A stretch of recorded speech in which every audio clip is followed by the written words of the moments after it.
made it to CES 2024 and the tech here is mind-blowing. Not only are we seeing tech that is currently available, but we get to see things of where the future of tech is headed. So sit back, relax, grab a drink, and let's take a look at some of the best things I saw at CES this year. Transparent TVs and displays were all the rage this year from the big TV brands. Samsung demoed theirs as a window where you could look through and watch a soccer game. As you're watching the game, the stats and scores can be displayed on the window, giving you an enhanced watching experience. LG also showed off some great looking transparent displays with an internal partition that can roll up and down. This gives you the option of using it as a high-end TV or lowering the partition to open up the view in the room. Another interesting concept was using the transparent display in a bakery to display what's for sale and showing nutritional facts. LG also had an awesome futuristic concept car on display. If you missed my live coverage of CES, be sure you're following me over on Instagram. If you're a cocktail or beer drinker, there are some fun gadgets for you too. Hisense displayed a cocktail fridge dispenser. So instead of getting water out of the front of your fridge, you have the ability to pick the cocktail that you want. They have a huge list of options to pick from, and you also have the ability to pick the strength of the drink that you want. Now keep in mind, this is just a concept right now, but something that could be coming in the future. Bartesian was another device I saw that looked like a Keurig, where you would put pods on the top, but it also had separate liquid containers on either side that I could pull from. What you would do is put your pod in the top, select the alcohol that you want with the strength that you want, hit the start button, and out comes the cocktail that you desire. Who doesn't like fresh homemade ice cream, and especially in 2 minutes? This is the ColdSnap ice cream maker. It has individual pods filled with everything that you need to make a cold, frosty dessert or drink. With these pods, all freezing and mixing happens within the pod, so nothing touches the machine, so there's nothing to clean up inside. When making ice cream, it uses premium milk and cream ingredients and then whatever other ingredients you need for the flavor that you pick. Now, each pod is shelf stable up to 6 months and needs no refrigeration. Some of the things that you can make with this are ice cream, frozen lattes, alcoholic boozy ice cream, cocktails, smoothies, protein shakes, and even non-dairy frozen desserts. The biggest announcement out of the Sony booth was the Afeela electric car that was brought to reality by its partnership with Honda. When it was announced during the press conference, it was driven out using a PlayStation controller. I don't think that's going to be an option in production, but it was cool to see. Some of the more impressive features include a full side-to-side display dash with augmented reality navigation, an advanced driver assistance system that includes self-parking. The aim is to reach level 3 autonomous driving, which we're not really seeing yet with current cars. Now inside the car is a full entertainment display in the dash and screens in the back seat. You can stream different movies and music on each display or enjoy your favorite games on the go with PlayStation Remote Play built in. The interior of the car has a unique noise canceling system and 3 audio zones for a secluded listening experience, so one passenger won't be bothered by what the others are listening to.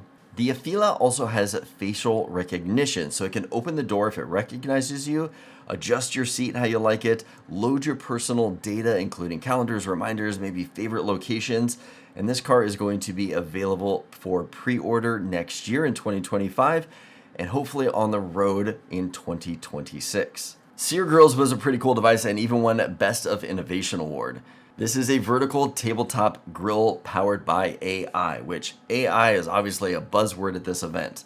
It cooks at a volcanic 1650 degrees Fahrenheit. There's an integrated touchscreen for selecting the perfect cook.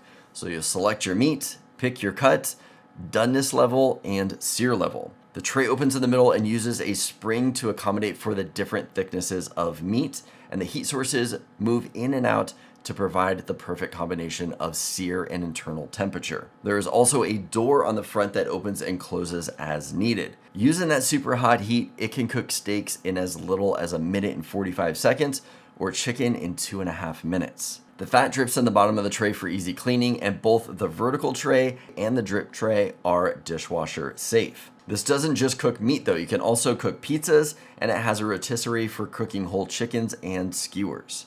Now, if you're enjoying the CES coverage so far, don't forget to hit that like button. It really helps out this video. We've all seen robot vacuums with dust bags and clean and dirty water tanks in the base station, but Eureka took it a step further by adding a compartment for detergent and maybe a few drops of essential oils. Now your robot mop can properly clean your floors and have the house smelling good when it's done.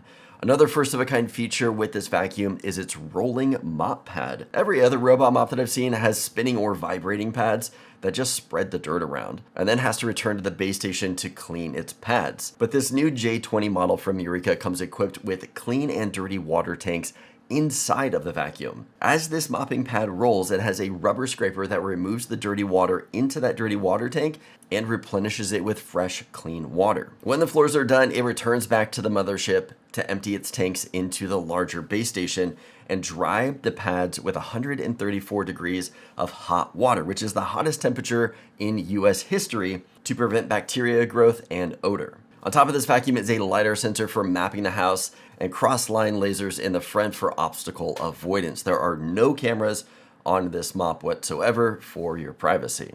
TP-Link showed off their Tapo smart home ecosystem. From security cameras and robot vacuums to lights and smart video doorbells. They also showed off a home control center. From here, you can load up the app on an iPad and view all of your Tapo products. If you have one of the robot vacuums, you can use the LiDAR sensor on the top to map out your house, and it gives you a 3D rendering in the app. TP-Link also had Wi-Fi 7 on display, from their newest Deco mesh devices to the futuristic-looking Archer gaming series. This one here looks like a TIE fighter from Star Wars, right? I'll take two.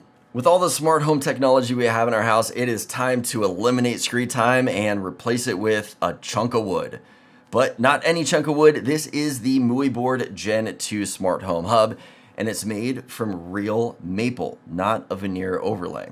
With the integration of Matter, this device can control things like lights, air conditioners, blinds, smart speakers, smart locks, and more, displaying things like power usage from lights, thermostats, and EV car charging. This is a great way to control your smart home without the use of a screen. Take a look at this pillow right here. This is the 10 Minds Anti-Snoring Motion Pillow. It uses a system that sits next to your bed and uses AI software. Yep, there we go with the AI buzzword again, but it uses AI software to detect the sound of snoring. The software will then locate the position of your head and slowly inflate an airbag to change the position of your head, which in theory opens your airway and stops the snoring without waking you up. Well, if we're going to use AI to stop snoring, why not also use it to push our kids around? This is the Rosa Smart Stroller from Gluxkind, and well, it's an AI-powered baby stroller. It has motor assist that will match the speed that you're pushing, similar to pedal assist on an e-bike. It comes with two different seating attachments, a bassinet that supports up to 20 pounds,